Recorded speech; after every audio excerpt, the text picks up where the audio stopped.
So if you're wondering if you or a loved one has borderline PD, you may be looking for the answers online.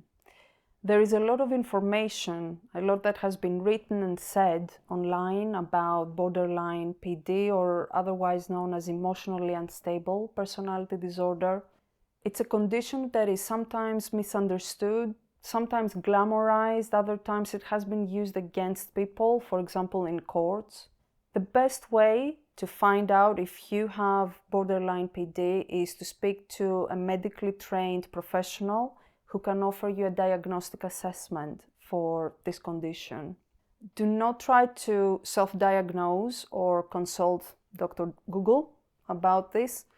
It actually has a lot in common with other conditions like bipolar disorder, complex PTSD, even autism to some degree in some cases.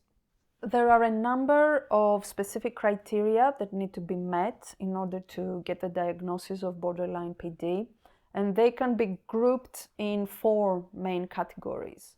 One is about emotional regulation difficulties. So that's when people seem to go from 0 to 100 emotionally. There may be a lot of fluctuations in mood, even within a day. The second is distress intolerance. That means difficulty tolerating distress and anxiety when things don't seem to be going to plan, or sometimes even relatively trivial things like someone not texting back immediately can feel quite catastrophic, and it's very difficult to manage the anxiety that they bring. The third one is difficulties with relationships. Sometimes people with this condition struggle to trust in relationships. They may find sometimes themselves being preoccupied by what is going on in a relationship. They may have difficulties expressing how they feel. And the fourth one is difficulties with impulsivity. So that's about sometimes doing things that you may later regret, acting out the distress or finding ways to cope with difficulties that may not be the best at the time.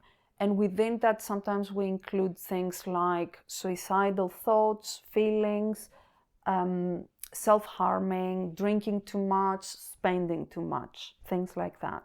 A couple of things to note about borderline PD is that sometimes it's very much linked with traumatic experiences, either things that happened in the past or things that happened later in adulthood. So there can be quite a big overlap with complex PTSD, for example. There are a few myths surrounding borderline PD. One of the main ones is that it's not treatable.